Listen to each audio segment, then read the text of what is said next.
Whoop! Woo!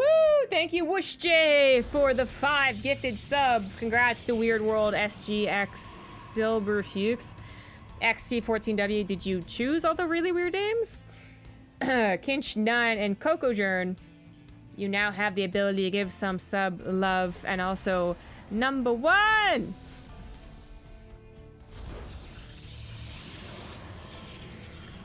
Here is a Diesel submitted replay, but not of himself. Of the one and only Mcanning. In the top left, our Korean barcode. It's usually in the Korean server. It is Barcode. La la la la la la la la la la la la.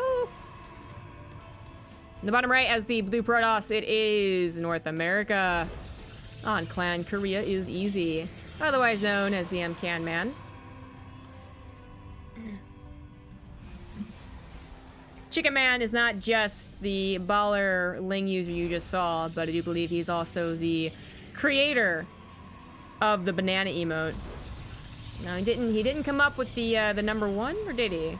I forget, honestly, but he definitely came up with the banana. Flipping people off. I mean, having the number 1 on its hand. Don't tell Twitch. So what do we got here? I think that was was it a fake pilot or a misplaced pilot? I don't even know. Chicken Man almost is number 1. Number 1? What's wrong with Chicken Man? He seems like nothing but a good lad. Good dude. He's got his own stream too. You guys check him out. Click on his little name right there and you can go to his stream and press that follow button. All I did was screen cap and add number 1. Wait.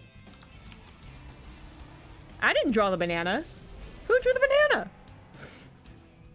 Who am I crediting for this?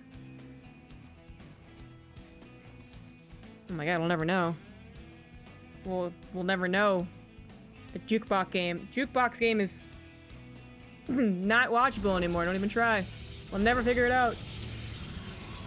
The banana always was and always shall be. World without end. Amen.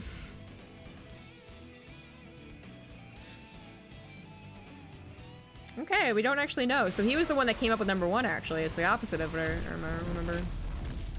I could have sworn someone was in my chat that was a sub, too. That was like, yeah, that was my number. That was my banana. But it was just some unknown. Oh. The mystery gets deeper. You know how we had a burrito in the Call of Cthulhu campaign, guys? Next time we're gonna have the mystery banana. And it's gonna fucking, like, grow like eyes and legs and hands and shit, and it's gonna be like the Courage the Cowardly Dog episode where the future is all banana men, and it's actually one of the scariest, creepiest episodes of Courage the Cowardly Dogs ever lived. That episode was super creepy. Now I'm talking about futuristic bananas that can flip you off. And also be super angry and really mean for no reason to a dog. Courage the Cowardly Dog was really weird, man. It's like if it came from the 70s, I would have said that everyone was like high on shrooms or some shit. How was the birthday, ma'am? It was pretty good, sir. Thank you, Captain Koala. Am I out of touch? No. I don't think it had credited the artist, or does it? It actually might after the clip is done. There's things happening in this game, but typical PvP opener things. So 2 adepts try to get in, denied by our American hero, and then ultimately killed while trying to kill the sentry, but no good there, no good. Mcanning is proxying a pylon, but it definitely feels just like a, proxy adept pylon. I could be wrong. I mean, it's still pretty far away, so, and the probe's still here, which is kind of usually the 2 giveaways that it's something more than just for a couple of warp-ins. Stargate was being used to build Phoenix, which now show themselves. Mcanning did have a sentry early on, so yeah, I did scout that. I thought he did. And he would have seen that Phoenix was building first, so he should have been expecting this. I suppose that's why I don't have any shield batteries down. Not gonna bother since he's playing kind of defensive as well. His units can just, put themselves in the mineral line and be pretty safe against that. So behind the Phoenix harassment, so you're getting a little bit of scouting with a Phoenix, and you're getting just the tiniest bit of harassment. Now, when you go up to like, oh my god, he's gonna hide 2 Stairgates. Are you really? This seems to have been something he determined to do once he saw the Phoenix is building from the Stargate, based on the timing of the proxy pylon. But the probe itself was kind of I wasn't paying attention to that timing. So this is really weird. What a very odd response. But anyways, so back to the Phoenix, right? The Phoenix aren't high numbers. I was just about to say this, that if you go up to like 20 Phoenix, right? If you're Roddy, then you are almost guaranteed to do harassment. There's really not much they can do, even if they get Blink and Archons and stuff. But when you're at 5, it's not that big of a deal. Uh-oh. Uh-oh. Sorry, Diesel. I was talking about bananas. Apparently, Mcanning warped in a wall to stop the Adepts from exiting from his structure wall. That is pretty cool. Anyways, this is awkward as hell. So, to my point about the Stargate, right? That the Barcode here probably wasn't going to make any more Phoenix. If Mcanning showed up with like 10 Phoenix and wins the air war, he just kind of...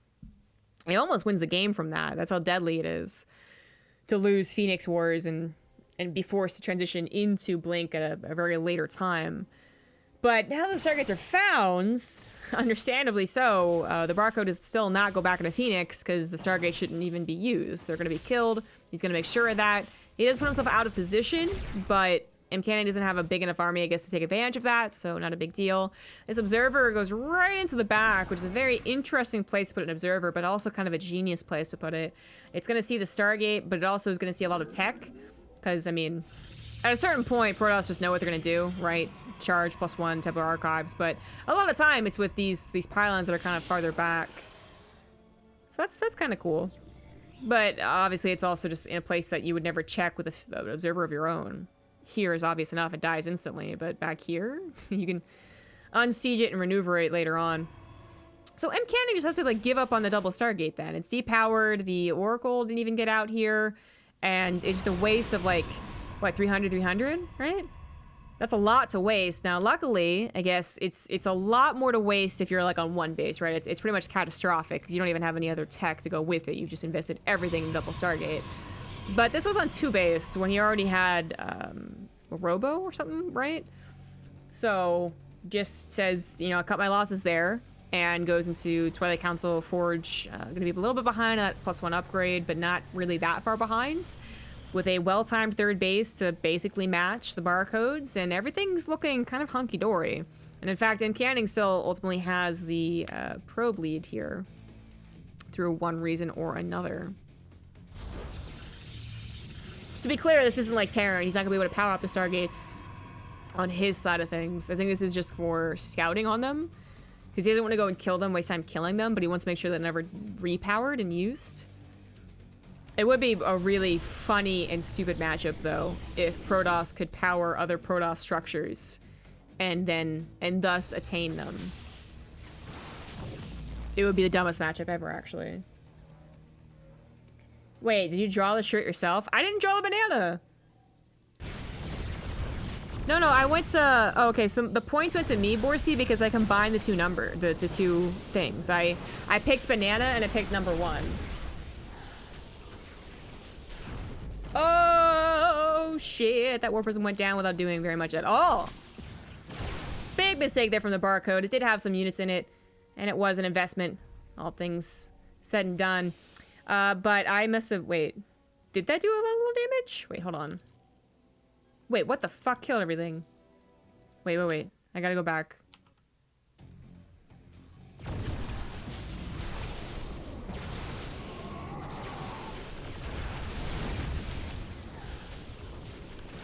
Wow.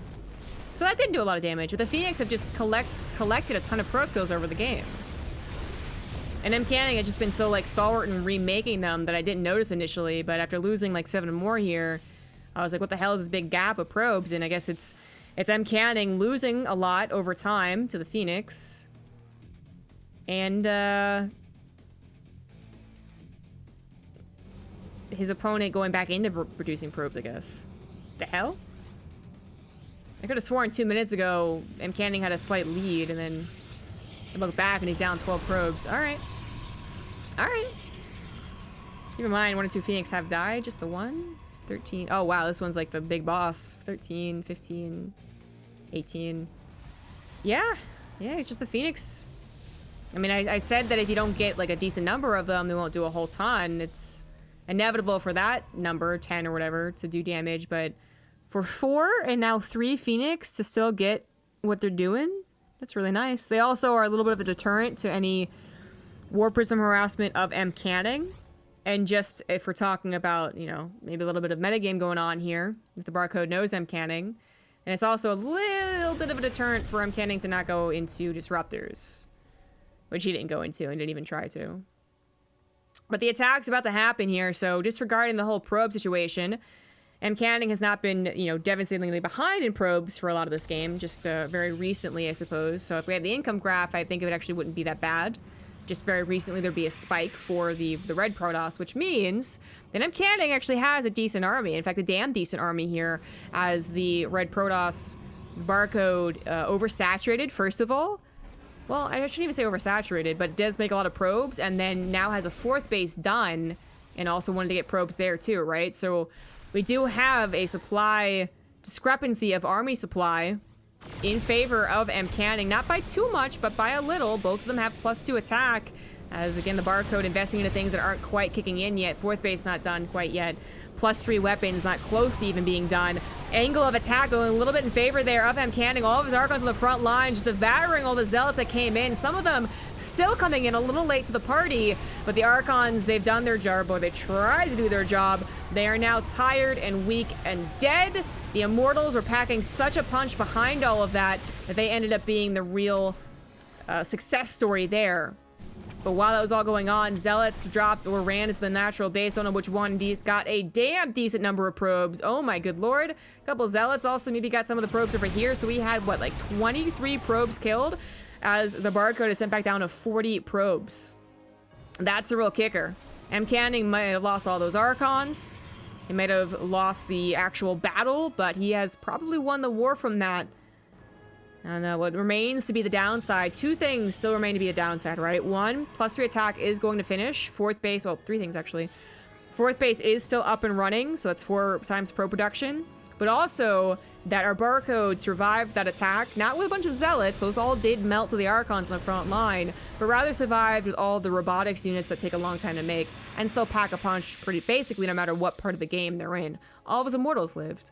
So a couple things still going well for the Barcode, despite losing all of those probes, and because of quadruple probe production and quadruple chrono boost, he's already back up to 60 probes, 64 probes in fact, and has superior mining with those 64 probes.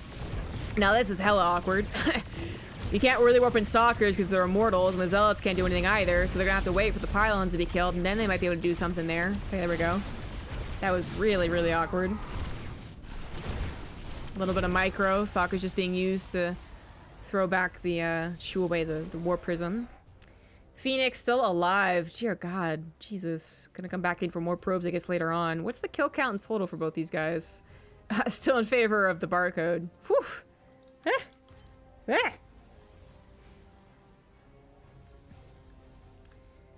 You don't have a Barcode reader? Man, that's really what they should have named SC2 Unmasked. Opportunity missed.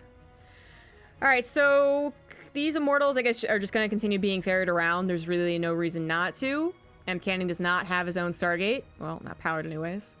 And even if he did, there could be a bit of like a funny Phoenix war, where the Barcode saves his War Prism with his own Phoenix.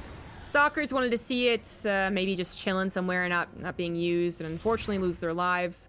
Cannons being added on along with shield batteries is a very good thing to do. This ends up being very, very awkward SimCity. And just something to kind of not have to worry about anymore, right? Something very important has been happening this entire time. He added on the robotics bay. He's already up to 3 disruptors, a 4th almost here. He didn't go for the +3 weapons and instead going for the shields. I actually kind of like that decision. I wonder what it directly impacts, but considering that you usually go into mass Archons and shields do stuff help disruptors, I do kind of like that. Phoenix have been using all of their juice on picking up probes, so all the disruptor shots are actually being shot out here, and they've gotten quite a few juicy hits on the Archons, so while not all of them are dead, a lot of them were injured, and some of them did in fact die, significantly decreasing the count of that for Mcanning to deal with. The disruptor still being alive. Need to be careful. A couple of Zealots being warped in the back. He's actually going to go for the kill. A little bit of a suicide. Actually doesn't get very much at all there But you know what? The Immortals having their shields pop. The Archons all dead. The army, the non-Disruptor army, finally pushed through on the left side. And the Disruptor's still alive and getting multiple shots. We're able to get the last few explosive shots that just made the whole army go kablooey. And there goes the Barcode's army. Now, it wasn't that bad of a trade. All said and done here, as the Barcode still on 4 bases, still in a good economy, traded out almost evenly, right, army to army. It was about, actually, again, back to the Disruptors, the robotics units that ended up saving themselves. So it kind of is still better for our Blue Protoss here, because he doesn't have to remake the Disruptors. He's actually just continuing to add on to the Disruptor count, whereas, well, if he didn't have carriers on the way, we'd have the Barcode trying to remake Immortals, which are very expensive and slow building, or Archons, which are just super, super expensive in general, right? Even if they don't come from the Robo. But now Mcanning doesn't have to worry about reproducing an army. He will definitely have to worry about the Stargates, though, and that's the trick here and now. So, typical land-to-land war happening. I say Mcanning is the favorite to win, just so many damn Disruptors. Even if the Barcode are going to Phoenix, for instance, Mcanning is adding on the stalker count and has completed Blink. Or no, he canceled it. I could have sworn he started it, so he decided not to. Okay, so this is bad news then. So again, maybe if it was just Phoenix and you had Blink Stalkers and Disruptors, it's still so many Disruptors, you're still gonna get a couple of shots off, right? Well, it's not Blink. And that just doesn't impact the potential Phoenix thing. It also heavily impacts the whatever else comes from the Stargate thing, which in this case are carriers. And that's some pretty, it's bad news. So this Zealot, I don't think saw the carriers. I think they saw the carriers, although maybe they launched interceptors at something? We don't have any Stalkers being warped in, but that's because we have a lot of Archons, and that's still pretty good. The problem here with carriers is, while eventually they would beat out the ground army, I'm talking like when you have like 10 or 12 carriers, they're currently at 3. While they have all of their interceptors, those things take a long time to rebuild, and they all die super easily to the Archons, and that's exactly what's happening here. Not going directly for the carriers themselves, but simply killing all the interceptors. The ground army gets depleted by the Disruptors, easy peasy, no problem there. And whatever's left over here will take on the interceptors. 5 Archons still alive, Stalkers being warped in, Phoenix can't help a whole ton here, and the carriers are forced to retreat off that 5th base to just buy time for more interceptors. Also desperate to add on some ground army to help out. It's gonna be warping in Archons, but even if he was to warp in Charge Lots or Immortals or whatever, you still have like 6 Disruptors to deal with on the ground that you just really can't. You could maybe try and snipe them with the interceptors, but interceptors don't really do a whole ton of damage. Not really sniping. Carriers don't really snipe things. They just kind of like hope that they win out generally as everything goes pew pew pew. And that's not going to happen here. They're also completely unupgraded, I believe. Oh, we do have +1. Okay, that's at least something. But the Disruptors do take out the ground army, and the Archons are finally taken out. It looks like he did, in fact, target them. Now targeting the Stalkers. Here comes some more Archons on the backside, though, as well as a couple Zealots on the harassment front. 4th base is not even mining anymore, and it will go down. So all things considered, our red Barcode is not doing as well, even as the last few units, maybe? Nope, not even. Not even. More Stalkers come forward here, and the interceptor count just maybe isn't high enough. We are lacking the Archons now to take time to build, but the Stalkers might be able to do it. In fact, they are doing it. I think we had the interceptors at one point try and target fire the Disruptors, maybe thinking that a warping of ground units could maybe save him, but that didn't really work out. And unfortunately for the Barcode, who was in probably the better positioning, right? 5 bases going on to triple Stargate production, is going to lose to a very well-timed attack by Mcanning. Never got his own 5th base, just now going for that. Never got that blink, so I guess this game isn't quite over. But you have just sent the Protoss back down to 3 base in a 19-minute game. They're not going to be mining very much from those 3 bases. Their gases are going to start to get depleted if they aren't already. There we go, with 200-something on these ones. They're not going to be able to afford to make many more carriers. They're not going to be able to afford any Archons on the ground. So you are talking about at least minerals for a while longer. But not even that, not that much longer, right? To go into Interceptors and Zealots. And if he had a 150 supply army of that, then I'm like, okay, that's just barely enough. That's going to work. And he's actually down in supply and pretty desperately moving forward here while trying to get that 4th base up. But a single Zealot might stop that from happening. This Zealot was shift-clicked around the map, I guess? These zealots also still waiting, going back into the natural. This is a desperate last-ditch attack. Whether the Barcode knows it or not. No cancel. Okay, Mcanning's also still a little starving for money here. Super oversaturated on his last 2 bases. Kind of a secret 5th going down, and I do like that. Also, a Dark Shrine has finished up here, and there is the first Dark Templar. 2 Dark Templar warped in to, again, be shift-clicked across the map, perhaps. Don't know where they are. Or to be warped into Archons. Okay, alright. Well, I mean, going back to the whole gas is the priority. It's general Protoss knowledge. DTs are less gas-intensive. Not by too much, mind you. They're still pretty expensive, but they are less than High Templars. So that is cool. And now he still has the flexibility to go for DT harassment. 2 Zealots now on top of the Nexus, but are going to be picked off. Blink is almost done, and if the Barcode had overstayed his welcome, there are potentially enough Stalkers now to actually blink under them and focus fire. And we're Interceptors, when they're, you know, that low count and the low carrier count as well, were kind of laughable when they tried to target fire something. Stalkers in this number are going to be pretty damn good against it. Almost all Protoss units are armored. And there's just not that many things for them to focus fire against. There's like seriously 8 carriers. Actually, eight's like one of those numbers that's like, okay, all right, hold on. 6 I think is still not scary enough, but 8's getting there. And then there are some Archons on the ground, so the blink forward would be dangerous. You don't so much want to blink under the carriers if the Archons are there is around them, right? Okay, all right. So this game definitely not over yet. I love how these Stargates somehow are like still a big deal, but they're really not. Finally, they're going to be cleaned up. This base is probably going to be the biggest deal of the game. Being able to afford what is usually the less impactful army. Right, we're still talking about gateway units here as opposed to big honker carriers and even a mothership now on the way. That's going to be quite important. It's also going to give false information to the other Protoss player, right? Obviously, the benefits of a secret base is that you have another base ahead of your opponent, but the other benefit is that they can't read the pacing of the game. They can't read the game at all. They think, okay, I just need to trade well here, and then I'll win, and then you warp in 12 more Stalkers, and they're like, well, hold on, that doesn't make any sense. And then they sacrifice the army trying to do the first thing. I do believe Mcanning is getting the better army. The carriers are scary when they're either in mass numbers, so still talking about more like 12, right? Or they're really, really protected by a lot of other stuff on the ground. So a lot of Archons, a lot of charge lots, whatever else is happening in this game. Because it could have also been a game where it's Stargate vs. Stargate, and it luckily wasn't. DT harassment seems to have been accounted for, which is quite nice of the Barcode. So no damage there. Now has a full base mining with a 5th on the way. But remember, Mcanning going to a 6th now? With 63 probes, is in a better position. Got a ton of Archons. Still have some Disruptors to help out against the Archons of the Barcode. They're looking for a shot. They get like half of one. Not too scary, but here come the Zealots once again, targeted on top of the probes and the Nexus. Something that Mcanning has done at least twice before. He is being crowded a little far back there. Once he gets to his reinforcements, the blink forward. Oh my god, the blink forward on top of some of these Archons. But actually, the Archons not getting the best shots. Means that the Stalker's going to be able to tear down one of the carriers. And almost the second one. Also, Interceptors have all died. 2 Mcanning's Archons. They did their job and actually even win the ground war. So they did their job and then some. Zealots get all the probes as well as the Nexus. And the carriers looking so damn weak and stupid right now. Every time it seems like he has a decent army because you see 8 carriers on top of it. It's like, actually, it's not that decent. Actually, carriers kind of suck.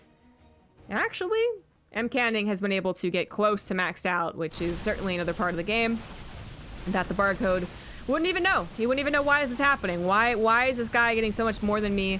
Well, one, resources lost, I guess, has been a little favorable for Mcanning, as we can see here, but also because of this base. Well, not mining a ton has been, most importantly, mining the gases, which led to the amount of Archons that were involved in that fight. So, really, really cool stuff. But as much as I want to kind of praise Mcanning, I also just want to say that carriers suck. I don't know.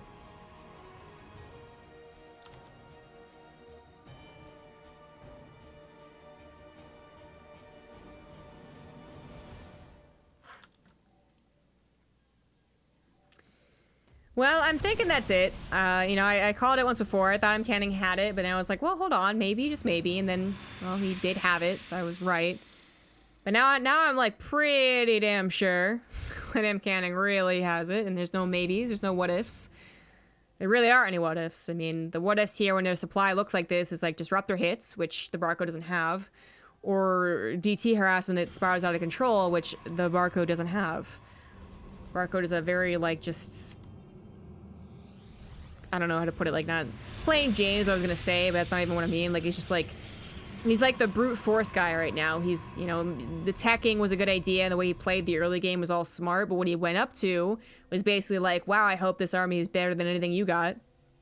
Where Mcanning did a little more of the thinking there, you know? I think really approached the carrier issue seriously and smartly, and had the units that require a little bit more control as well to get those good engagements, and has been rewarded for it.